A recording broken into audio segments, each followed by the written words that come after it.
مدرسہ میں پڑھانے والے علماء اور عالمہ سے ایک چھوٹی سی درخواست ہے، وہ یہ ہے کہ جو بچے آپ کے پاس پڑھ رہے ہیں انہیں مارنا بالکل بند کر دیں اور چھوٹی موٹی خدمت لینا بھی بند کر دیں، اور اپنی زبان کو ہمیشہ بچوں کے سامنے صاف رکھیں۔ مجھے معلوم ہے کہ یہ ساری چیزیں آپ بچوں کی بھلائی کے لیے کر رہے ہوں گے، اور استاذ ہمیشہ بچوں کی بھلائی ہی سوچتا ہے، لیکن آج کے لوگ یہ ساری چیزیں نہیں سمجھ پا رہے ہیں۔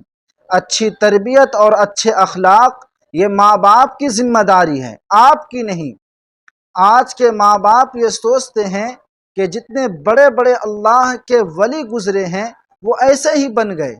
ان کو اپنا بیٹا ولی اللہ چاہیے، لیکن خود کے فجر کے ٹھکانے نہیں۔ آپ بچے کو اچھی نیت سے مارو گے اور خدمت بھی اس لیے لوگے کہ بچے کچھ سیکھ پائیں، لیکن یہ لوگ آپ کو بدنام کرنے میں 2 منٹ بھی نہیں لگائیں گے۔